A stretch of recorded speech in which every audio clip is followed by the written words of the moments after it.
Welcome to Agile Clips. In this episode, our guest is Linda Rising. She is a speaker, author, and recipient of the 2020 World Agility Forum Lifetime Achievement Award. Today's topic is change. We start with misconceptions about our ability to help others and organizations change, and go on to techniques for achieving long-lasting changes. Although the focus is Agile, the discussion is wide-ranging and applicable to some of the biggest and toughest challenges we face in the world today.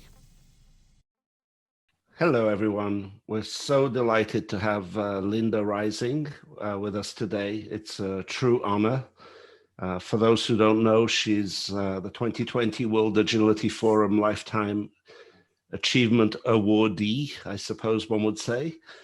With the likes of Ken Schwaber and Ron Jeffries. So absolutely amazing person who we all respect and love. And so we're just very, very fortunate to have her with us today.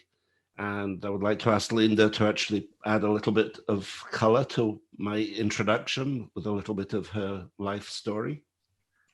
Well, thank you kindly for that wonderful introduction. I live near Music City, and I like to tell everybody, if they've never been to Nashville, Tennessee, that we are open for business and we have music of all kinds. So even during the height of the pandemic, the orchestra that I direct was rehearsing in my garage.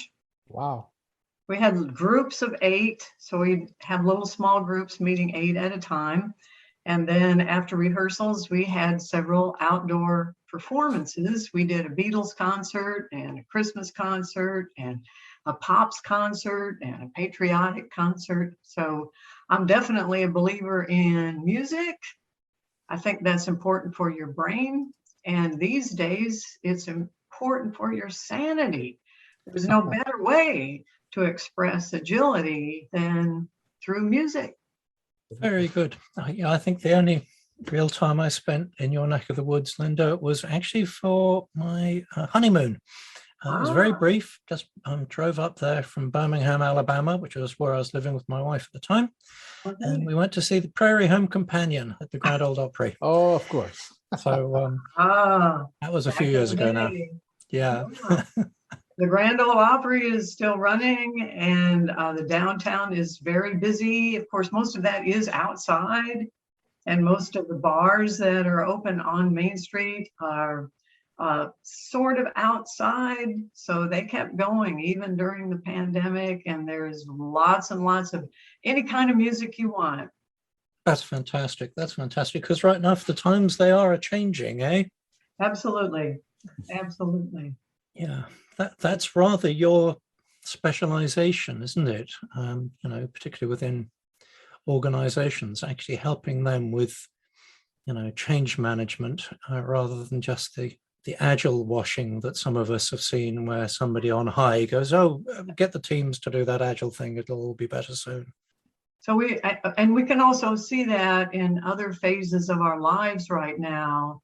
Mm-hmm. Those of us in the U.S. are facing incredible hurdles in many domains. We have a vaccine, but we have a lot of people who are resistant. And there's no clearer dividing line right now in the US than those who are lining up and anxious to get the vaccine, and those who are resistant, and those on either side are looking at the others saying, "Well, what is wrong with you?" What do you think it is that actually has people resist change so vigorously? Well, I think it's because we all believe that we're smart. That could be a flawed assumption. We all think we're smarter than we are. And there are lots of studies. I'm not just sharing my experience, but lots of research that shows we all individually. So the result of research is not just about other people.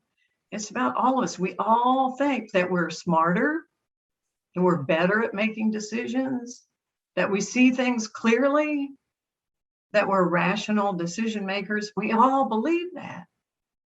And so when we see someone who doesn't agree with us, either because they don't like the change that we're introducing, or they don't support the effort that we do, or they differ from us politically, well, we think that they don't they're missing something, or perhaps all we have to do is explain it to them. We just need to give them more information. And that's what we're seeing across the country right now is information. So someone from the CDC or some high political person will get on television and say, now look, here's the data. Here are the numbers. Surely everyone will see those numbers and they'll be convinced that the right thing to do is line up and get vaccinated. And so they believe that will be convincing. And we all make that mistake, that we think because we're smarter and that we make our decisions rationally, that we do it because we've looked at the evidence, we've looked at the data, and we've made that decision rationally. That is probably the single biggest change mistake that we all make, is that flawed assumption that because we're smart, we're rational. And then what it takes is facts, logic. So if we're in an organization, what we do is we get a nice PowerPoint presentation and it outlines the benefits, the data, the evidence, why this is such a good thing. And we explain it to the people on the other side. And if they're smart, well, they should look at this and they should be convinced. We all believe that. And it doesn't work. In the face of that, even in the face that of it not working, then our way out is usually to say something like, oh, well, those people, they must not be as smart as I thought they were. Because if they were smart, then they would have looked at my argument, they would have seen my data, and they would have been convinced. We don't see that the flaw is really in the process of convincing other people with logic, that does not work. There's a wonderful quote, isn't there, which is something like, a man persuaded against his will is a man unconvinced still, or something like that. Yeah, or that you can't talk somebody out of a stance that they didn't arrive at logically, which is the same kind of message, I think. We don't make our decisions logically, and so someone can't move us by using logic. Yeah. It's that false belief that we have that since we're smart, that's how we made our decisions, when it is not. I don't know about the rest of you, but I've certainly heard it said, and my experience would support it, that people make their decisions emotionally, they make their decisions with their gut, and then they justify them rationally after the event. That's right. And so you never want to tell people, I'm giving you a lot of information from Fearless Change now. So somebody kind of can put a little plug in here. If anybody wants to read a lot more about this, you could just read Fearless Change and More Fearless Change.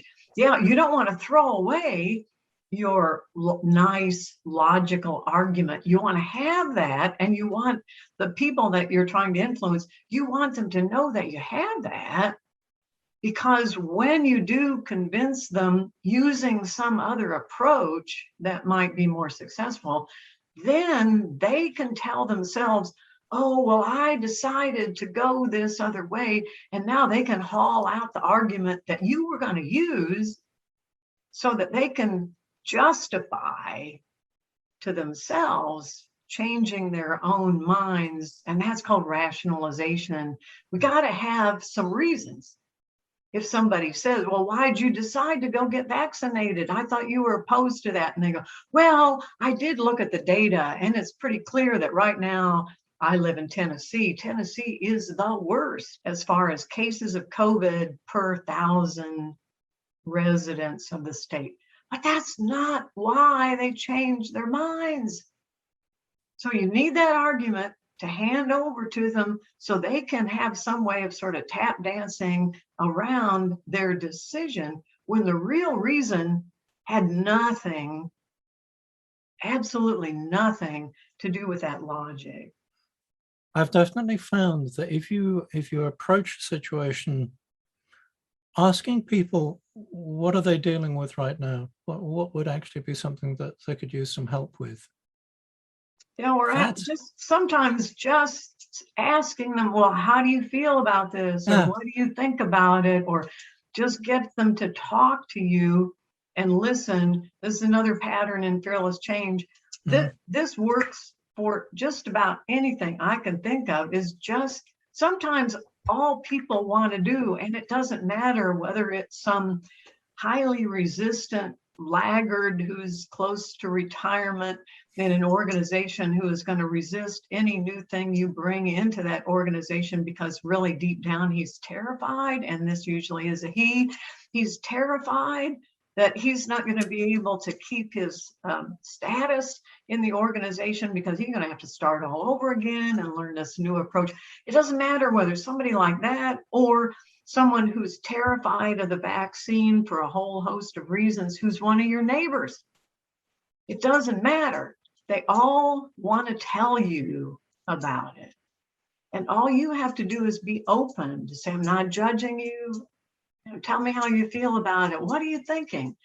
And in the midst of that story, while they're telling you how they're suffering because of, or they know somebody and something bad happened, or whatever it is, and it doesn't really even make a whole lot of sense in many cases.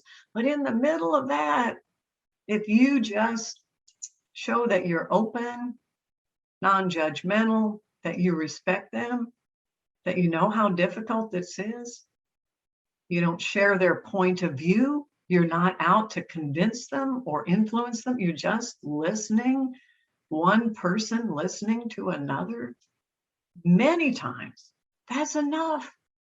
You don't have to do anything. You don't have to haul out any facts. You don't have to say, oh, well, what you're doing now, it just really doesn't work very well. They already know that.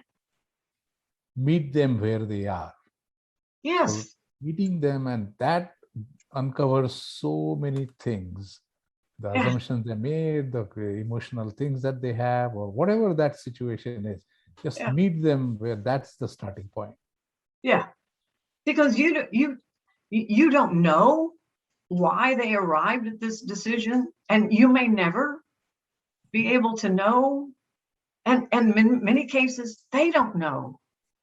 But that magic interaction, and since I've been doing it for decades, it still seems like magic to me that I don't have to do anything. All I have to do is show that I care about this person, that I'm interested, I want to hear their story, and then get out of the way and just listen. You know, some people say, well, that's active listening. There are lots of listening techniques, but it's a human thing. It's what we really do well, is to reach out to somebody and say, you know, how do you feel about that? Or why do you feel that way? Oh, I see. Oh, and then your grandmother said this, and then, okay, oh, and then your daughter did that. Oh, I see. And, you know, to just, with respect, without, be curious. I'm really curious. Why did you decide to do that? Right in the middle of it, I've had people say, you know, now that I've been talking to you, I think maybe I will go in and I'll get that vaccine. Yeah. And where did that come from? Or in organizations, I have so many stories about grizzled veterans who cornered me and say, you know, this Agile stuff, it doesn't work. We tried this, you know, 5 years, we tried, you know, this is nothing new. It doesn't work. I go, oh, really? Well, what happened? Well, we're on this project, and we go, oh, I see. And you did this. Oh, yeah, it didn't work, and blah, blah, blah. And right in the middle of it, I'll say, well, you know, maybe my team could try it. We could try it. Okay. And I didn't do anything. I didn't argue with them. I didn't haul out the data. I didn't say, you don't really understand. Agile is different from what you, I don't do that.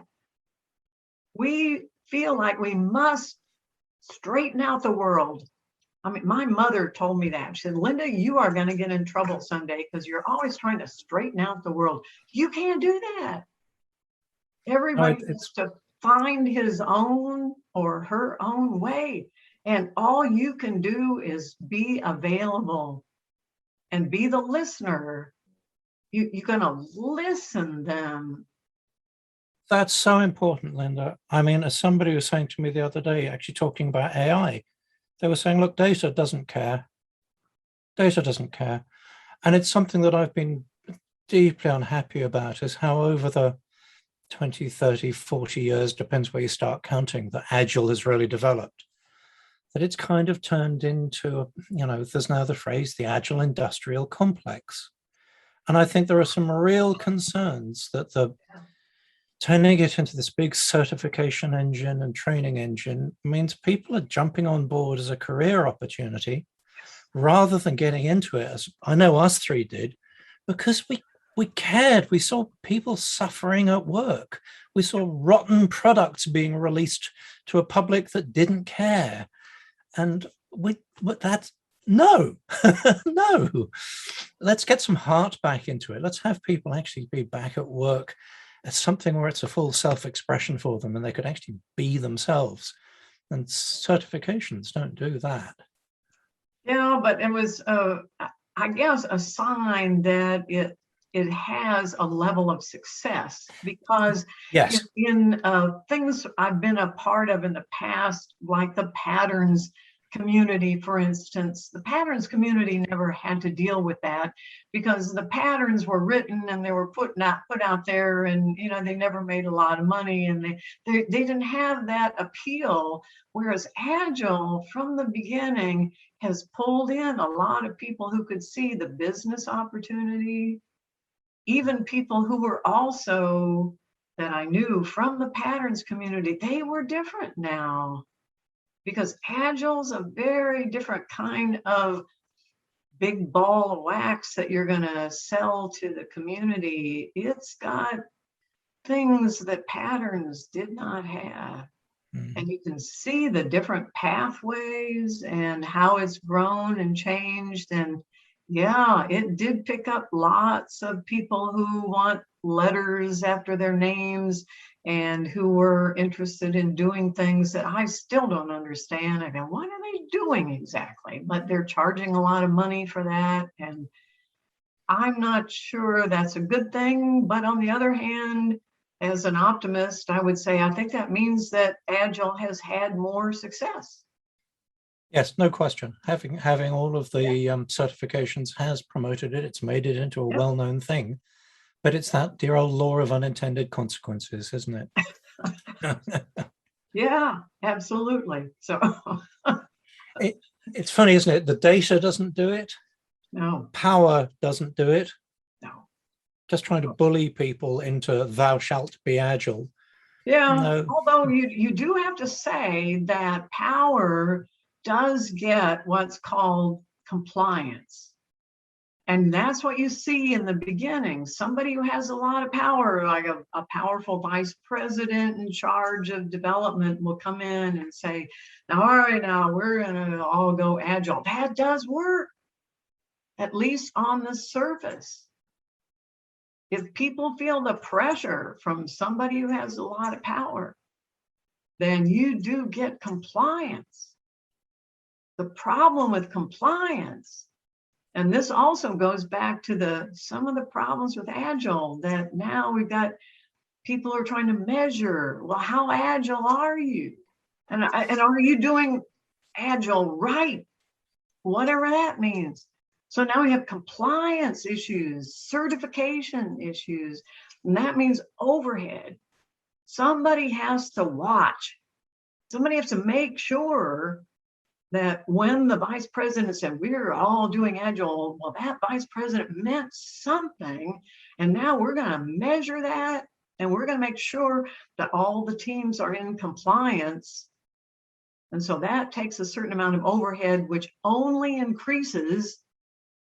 And then what people do when they have to comply, they typically fight back.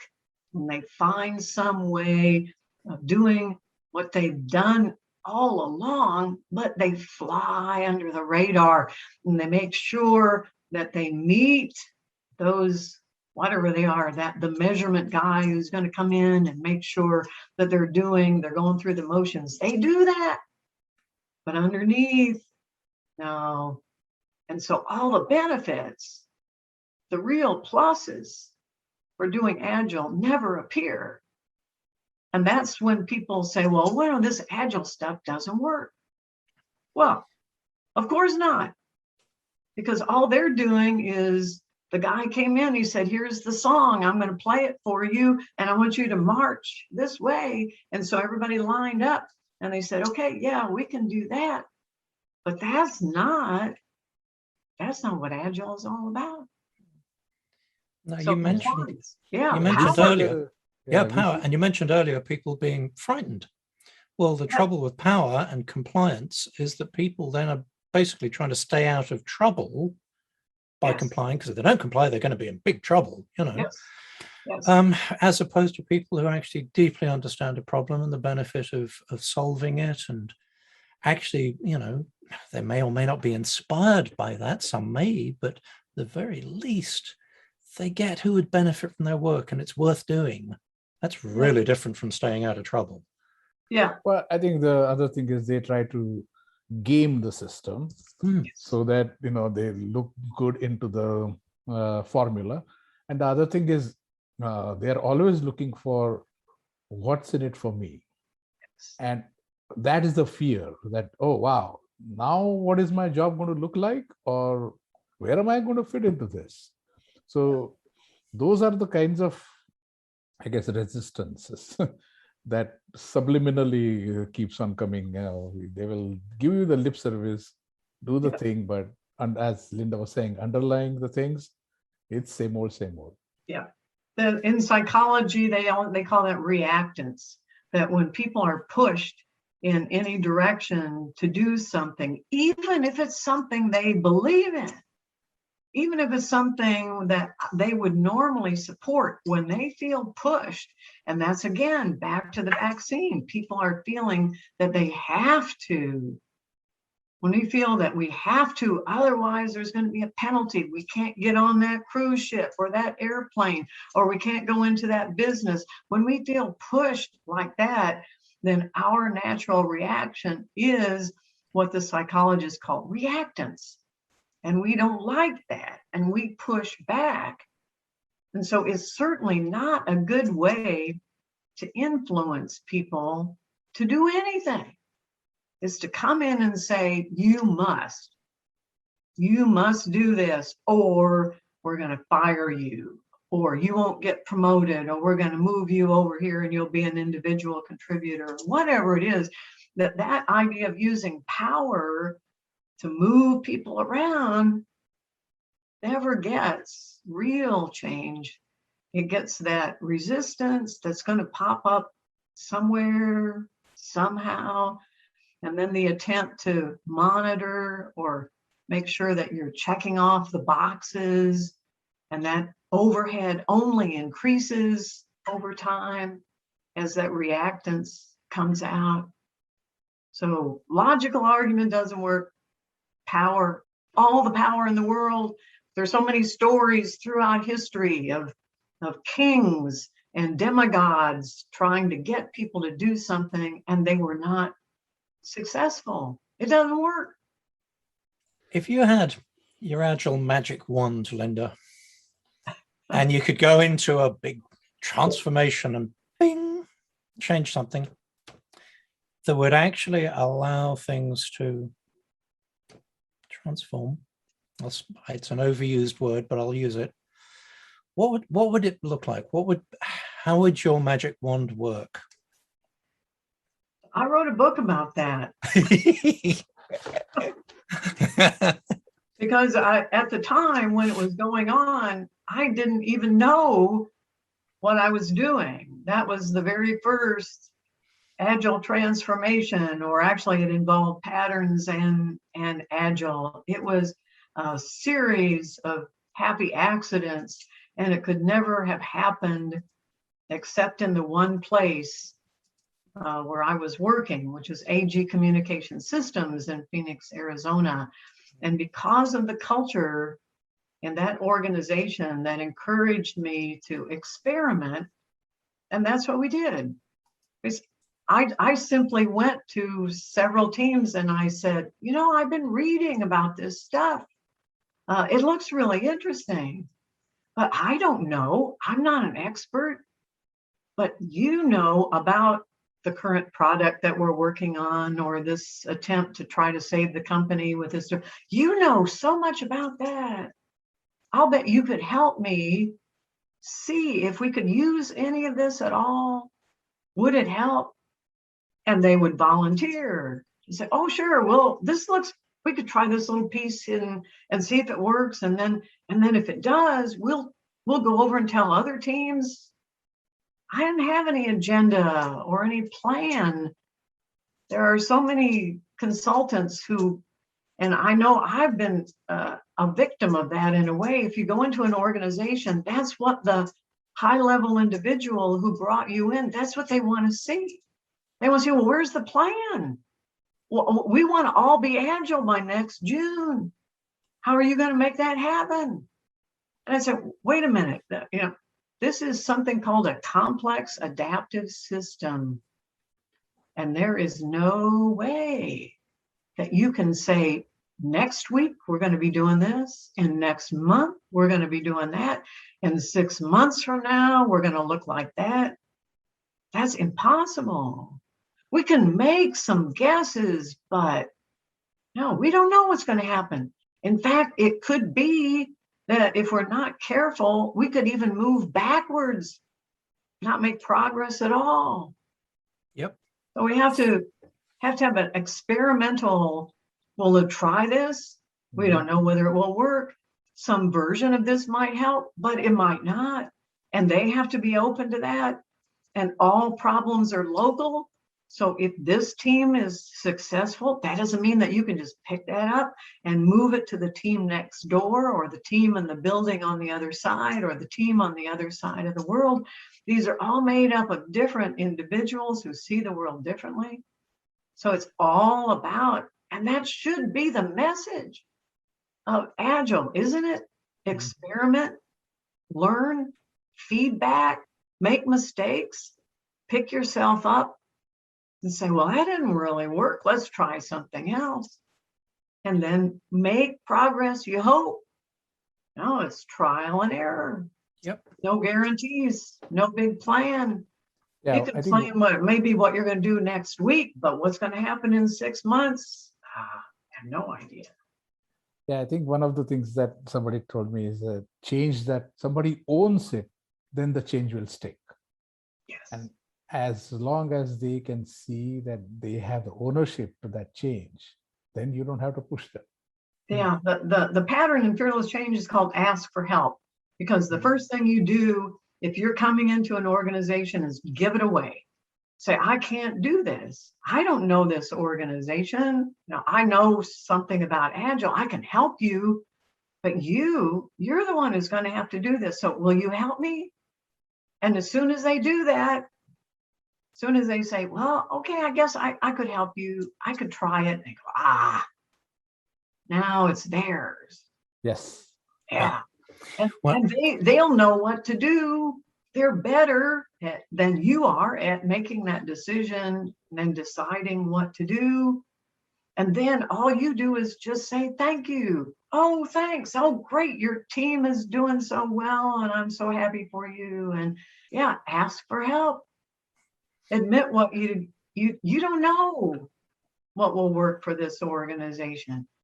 It's the people who go in and say, all right, here's the plan, and I know exactly what to do, and I'm going to tell you how to run your business. That makes me a little concerned. I'm not sure that ever really works well. And then you go away, and now what happens? I was very glad to hear you use the term complex adaptive systems. Oh, yeah. I'm an old hand with Cynefin, and sure.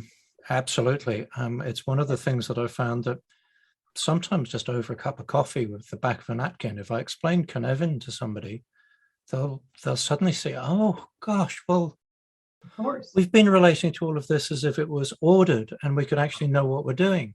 But it's not, it's emergent. So we have to experiment our way into it. And it might take as long finding out what doesn't work as it takes to find out what does. Oh. That's the problem we find now with climate change. Mhm. Is what do? We don't know, but we should begin to have some trials and some experiments and see if we can move things in the right direction. But instead, we're waiting for some kind of pronouncement Yeah. or a plan or some kind of, it's a big problem, so there must be a big solution. And organizations are the same, is that they're not looking for a little tiny thing. Mm. So we must have this timeline where we can see major steps, progress toward our goal, when really it's a series of the pattern in fearless changes, baby steps. That's how you learn to walk. You took a little step and you fell down, but you got there. Every single one of us, if we had been in the same room, we would have walked into that room. So we figured it out, but we didn't have a plan, and our parents didn't bring in a coach, and we didn't have lessons. We just took a step and fell down, and then took another step and fell down. And we did that over and over and over, but we figured it out. And that's exactly what we have to do, is Yeah. little steps, is little things, lots of little things. I feel sometimes, Linda, as though our education system is kind of working against us. That the way how it sets people up to have to succeed, to have to get straight A's, to have to qualify, to have to get their bachelor's, their master's, their PhD, and then they're employed to know what they're doing and paid to know what they're doing.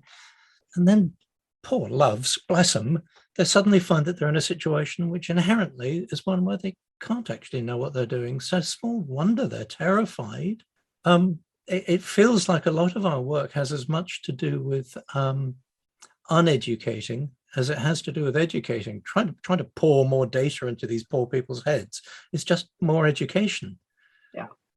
I'm not sure if you know the physicist Lawrence Krauss, but I have a quote from him in one of my presentations that he said he teaches physics at the college level. And he said, I always try to give my students problems that have no solution, that can't be solved, because that's what they're going to have to do. When they go out into the world, no matter what their role is, every problem they're going to face, whether it's a problem with raising their children or getting along with their spouse, or a professional problem with most of those have no solution. And if we train them to just find the right answer, so you find the right answer, and then I'll give you a good grade, and then you'll pass the course, and then you can get a degree, and then you can move on. But that's not what's really going to happen when they graduate. The problems that they're going to face are those of complex adaptive systems, where there may not be an answer, where all you're ever going to do is have a series of little experiments, of little trials that never ends. And you're not ever going to get to the point where you can say, yep, we've done that. Climate change is solved. We figured that one out. So thank you. Thank you to all the smart people that have been working on that. This is probably something we're going to have to live with forever. So it has no answer. Yep. That's one of the great learnings that I got from being taught Cynefin. When it's a complex adaptive system, if you change something, maybe to solve a problem, now you've got a different system. Changes everything. Changes everything. Changes So next time you think you've got the same problem showing up and you try and apply the same fix, and it doesn't work, Nope. and then you're in trouble. Oh. Yeah. That's right. And that's why I'm a believer in patterns, but it's a flaw, because in the patterns community, we do tend to adopt that mindset that once we've seen what we define as the context, once we're in a context, we think, oh, this is the same context, so I should be able to apply that solution that I know worked before to this particular problem, and then we should get the solution. Well, no, it's very hard to do I was a mathematician before I became a computer scientist. So you can't do a topological map between one environment and another. There's always some little thing in the context. And now your solution probably not going to work. So that was the hope. That was the dream of the patterns community, is we could some kind of codify entire domains by saying, well, here's the context and here's the problem you face. So here's the solution. And it was flawed because the context never match up. Yeah, I think when I was doing my computer science, we used to have pseudo AI. Basically, it was a rule-based system. So you applied rules over rules over rules, and then it becomes, instead of artificial intelligence, it becomes artificial stupidity. Because the rules could not be applied everywhere. And, so I think, we should say some positive things. We should say some things that do work. That we did talk about listening, but the other thing we could talk about that it is a very positive thing, that is a hopeful thing, and that is stories. That when we talk to each other, like if I want to tell you about some idea I have, or I have something that I want to introduce a change in this organization, one thing I can do that works successfully is move it to the aisle of metaphor and tell you a story. And the story has to match what you are seeing in the world. So I have to know you well enough so that this story will mean something to you. And what we know from looking at fMRI scans of people who listen to stories, that the brains of the teller of the story and the listener to the story, they begin to look the same. The same areas of the brain are lighting up. So it's as though we're in sync somehow. And the person who's hearing the story wants to hear what happens and wants to hear, will there be a happy ending? Will the handsome prince rescue the princess? And will they ride off together and live happily ever after? We all love a happy ending. Whereas if I go into you and I start telling you, well, here's the logic or the facts or the rationale or reasons why you should do this, when we look at those brains in a scanner, they don't look the same at all. And instead, what we see is someone who's hearing all those reasons, they begin to look for flaws. What's wrong with this? They attack it. They're not in sync. They don't care. There is no storyline for them. You're not engaging them. What you're doing is getting them very angry and upset and nervous and anxious. So stories, if they're good stories, and especially if there's a metaphor, your brain loves metaphors. If it's a nice metaphor that doesn't explicitly tell people what to do, but because their brains can look at that metaphor and say, oh, I see how this fits with my situation. And now you're telling me, oh yes, this story has a good ending. People love stories, especially if there are stories about people they can identify with, about people who are like them, who suffered in the same way. So stories are so powerful, and we don't do enough of that. I mean, Steve Denning has written a lot about the power of storytelling. Is a major contributor to everything Agile, and he's definitely an advocate of stories. So he's a lot better at that than I am. But the power of finding the right story, tell somebody to help them out. That's a very powerful technique. Yeah. Well, that's patterns actually working for you, isn't it? I mean, Yeah. that's what the metaphor is doing. Yes. It's like if you're running an Agile training and you have a game. Now, I've learnt that I don't call it a game because somebody in the room is going to go, well, we're not here to play stupid games. Blah, blah, blah. No, they're metaphors. They're metaphors where we can actually rehearse something that would be risky in the workplace, but has a pattern or a meta pattern or a meta program or whatever you want to call it, that back in the workplace, some part of you will be going, oh, this is like that. Ah. we have to learn to be a bit sneaky, don't we, Linda? Yes, that's right. And words matter. Yes. Vocabulary matter, what you call it. If you don't call it a game, or, you know, if you have to know how sensitive your people are to different kinds of things and to use the right word, that word is also a metaphor. It means something, and it means different things to different people. And so sometimes you have to practice to say, well, let's try this one. Will that work? And maybe not. So, well, anyway. It can go astray, can't it? I mean, we've all learned that psychological safety is an incredibly important thing. Yes. But then people think that psychological safety means being nice to people, giving them bean bags and ice cream. Yeah, that's right. No. And some people don't like that. They get unhappy with it. I mean, there are plenty of technical people who have low tolerance for a lot of things that Agilists bring into the workplace, and they don't like it at all. Absolutely.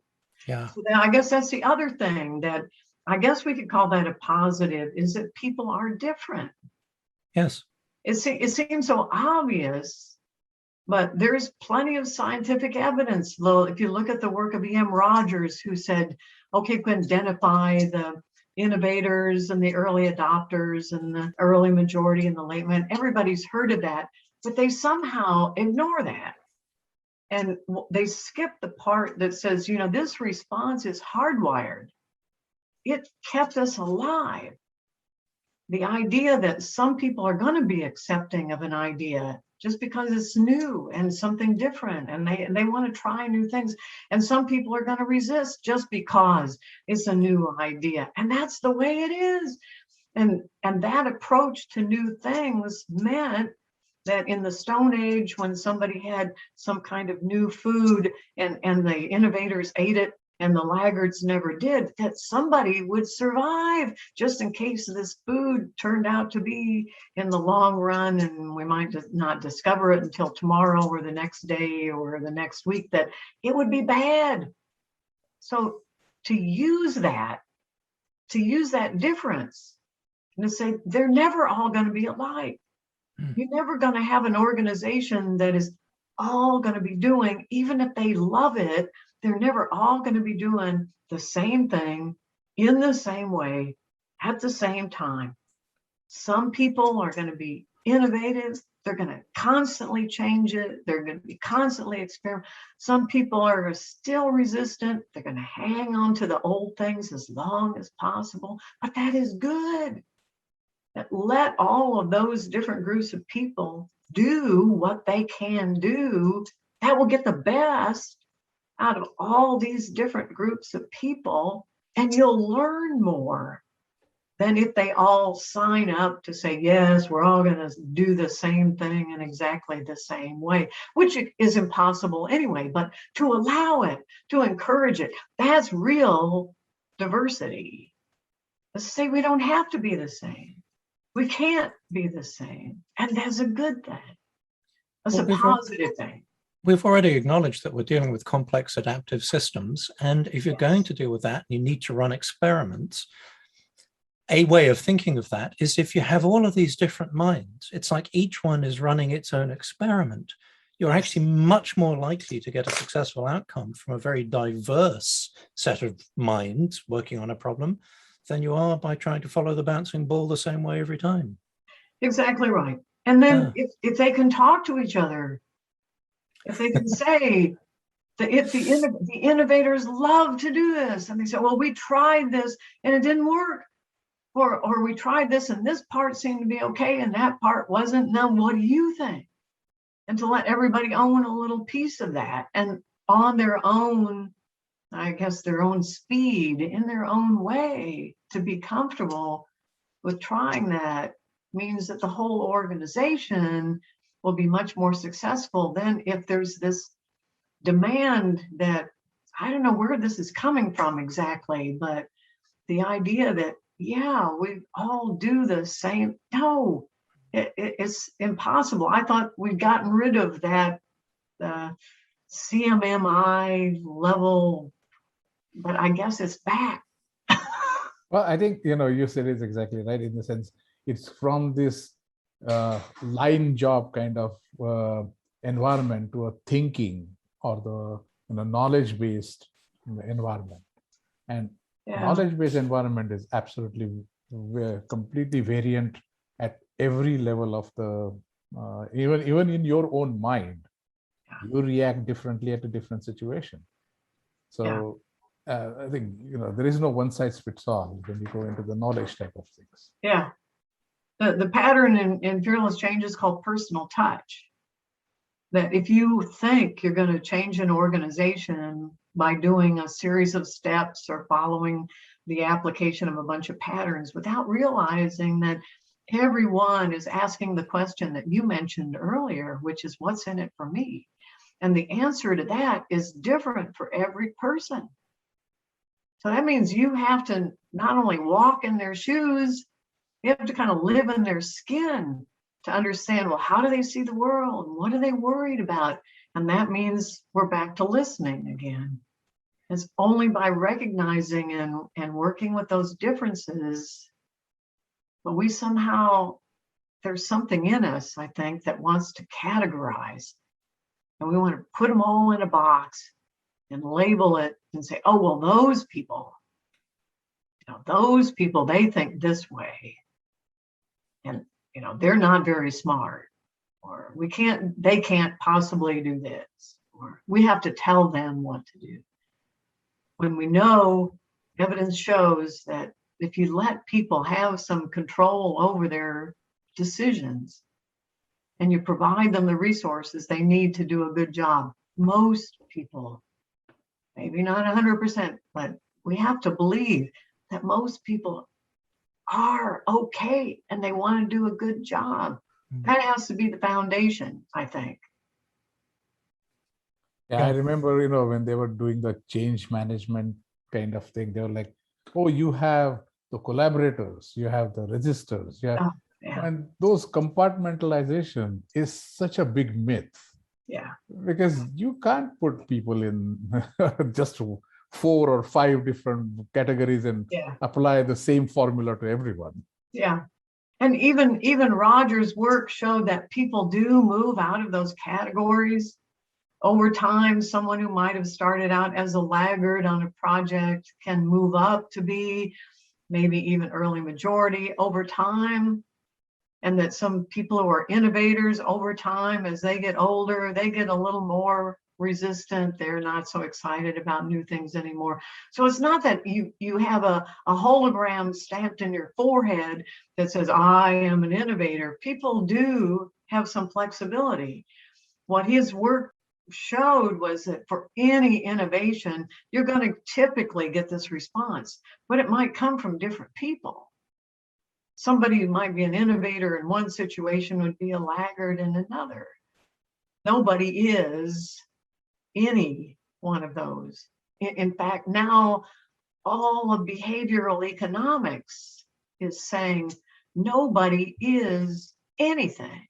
And it depends on the context. I might be a really nice person in some situations, and in other situations, I might be angry and frustrated and aggressive, even violent.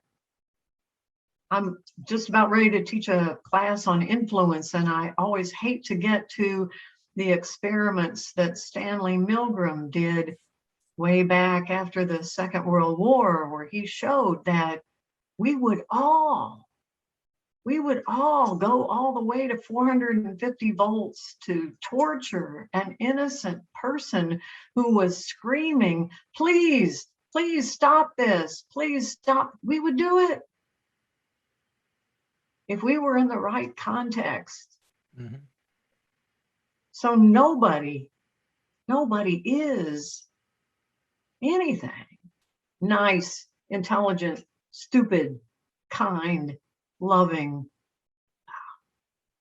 We're context driven. And we are complex adaptive systems ourselves. Yep. I would imagine if we looked at this screen and started counting complex adaptive systems, we'd probably run up to dozens, if not hundreds, and it would just start with us four, wouldn't it? Absolutely.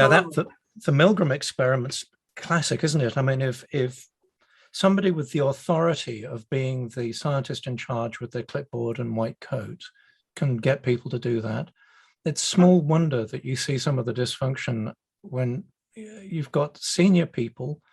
Who knows what drove them to be senior? Yep. Who knows what demons of their own they're feeding and how they're actually operating in the workplace? Of course, they can get people to do just crazy things. Yeah. It's such a shame because there are real leaders out there, leaders who are not do as I tell you, but leaders who are, there is a thing worthwhile doing. And I'm going to let you guys know why it's worthwhile doing, and I'm going to make sure that you get everything you need to get it done. Yes, exactly. Oh, and of course, what we have to remember about Milgram's experiments is that it was never 100%. no, thank goodness. There were some people who refused. Yeah. And if you just change the context a little bit, all you had to do was, for instance, have two guys with clipboards and white coats, and they only had to disagree once. So when the guy in the other room started screaming, and one of the researchers would say, well, I don't know, maybe we should stop. And the other one would say, no, we must continue. That was enough.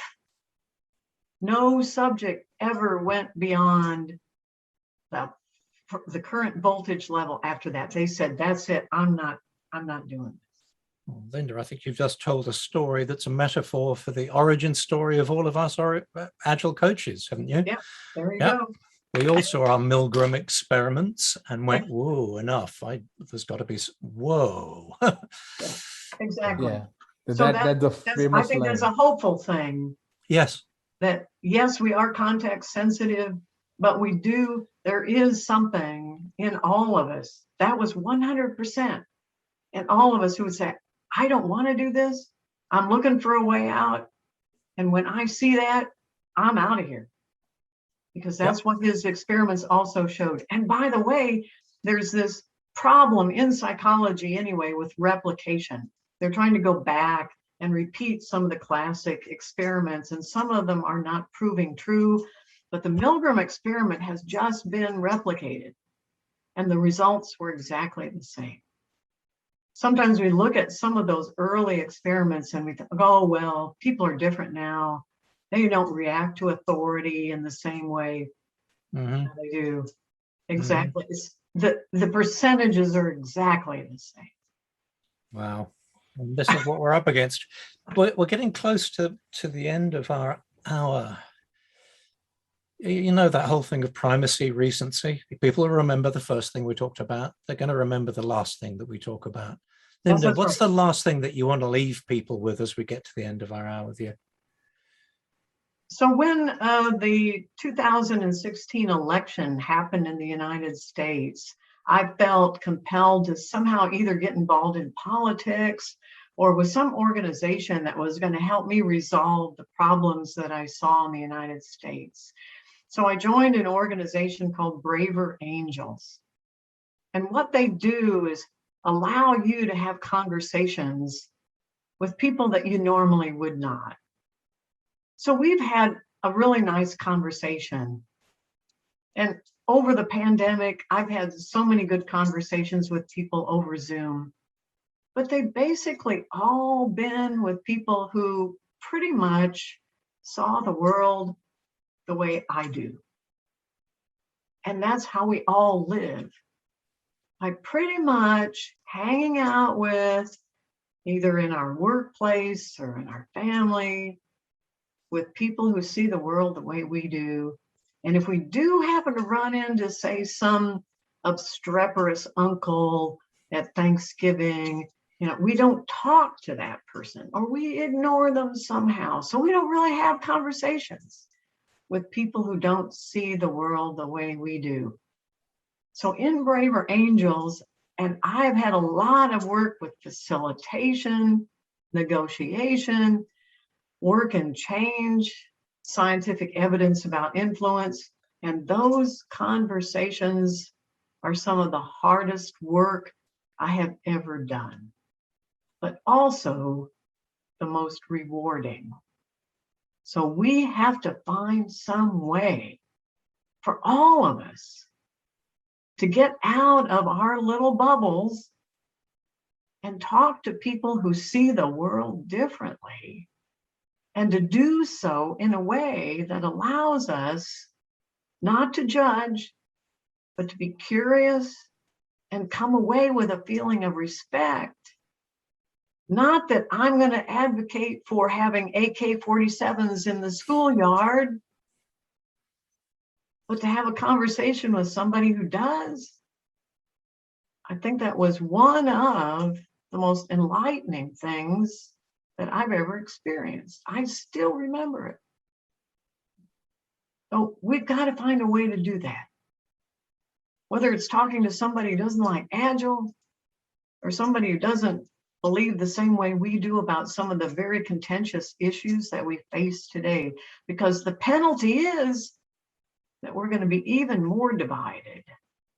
Because if we don't talk to each other, then we put those people in a box, we put a label on that box, and we lock it, and we never look inside. We don't care about those people, and we think that they have nothing to add to the conversation. We can't afford that. We have to do a better job. Surely, those of us who are agile because we believe that this is a way forward, why we can't apply that to the broader context. Thank you, Linda. I'm going to paraphrase the Agile Manifesto. We are uncovering better ways of living by doing it and helping others do it. Amen. Amen.